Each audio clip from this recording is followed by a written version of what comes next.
سوال ان کا یہ ہے کہ سلیمان علیہ السلام کے زمانے میں وہ جو تخت لے کر آیا تھا ملکہ کا، وہ کون تھا؟ قرآن تو کہتا ہے قال الذی عنده علم من الکتاب، کہا اس شخص نے جس کے پاس کتاب کا علم تھا۔ اب یہاں سے بھی یہ لوگ استدلال کرتے ہیں ان چیزوں سے، یہ بھی کہتے ہیں ہاں جی۔ اب سوال یہ کہ قرآن نے تو اتنا کہ اس کے پاس کتاب کا علم تھا، اس سے تو بظاہر معلوم ہوتا ہے وہ عالم تھا، صوفی تو نہیں تھا۔ صوفیاء کے پاس علم کہاں ہوتا ہے؟ یہ تو کتاب کو مانتے ہی نہیں ہیں۔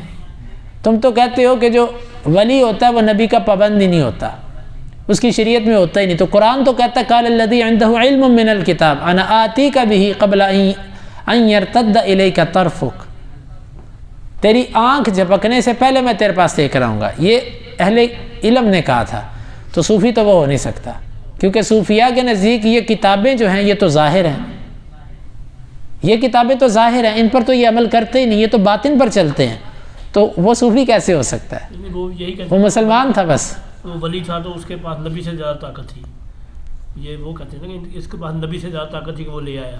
دیکھیں یہ تو شیطانی خیالات ہیں نا، شیطان کی ڈالی ہوئی باتیں کہ نبی سے زیادہ طاقت تھی، لا حول ولا قوت الا باللہ۔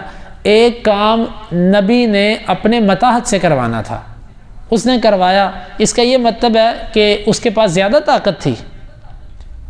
یہ اللہ کی توفیق ہوتی ہے۔ اللہ تعالیٰ بعض دفعہ کسی ولی کو کرامت دے دیتا ہے، اور وہ کرامت بعض دفعہ اللہ رب العالمین نے نبی کو نہیں دی ہوتی۔ جزوی طور پر اگر کوئی ایک کرامت کو کہے جی یہ کرامت ایک ولی کی ہے لہذا یہ کرامت کسی نبی کی نہیں ہے تو لہذا ولی افضل ہو گئے، یہ تو باطل ہے، یہ تو باطل ہے۔ اب آپ مجھے دیکھیے، یہ بتائیے اللہ کے نبی صلی اللہ علیہ وسلم نے کتنے حج کیے ہیں؟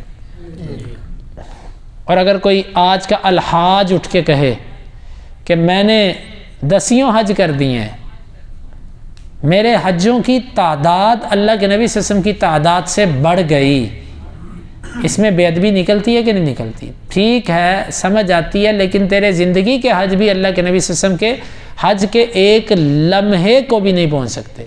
حج کو پہنچنا دور کی بات ہے، اس کے اندر گزارے ہوئے لمحات میں سے ایک لمحے کو بھی نہیں پہنچ سکتے۔ اسی طرح اگر کسی امتی کی کرامت ہے تو امتی کی ساری کرامتیں مل کر بھی اس کے نبوت ملی ہے، جو اس کو اللہ نے جو اس کے اوپر نعمت کی ہے، اس کے ایک لمحے کو بھی نہیں پہنچ سکتی۔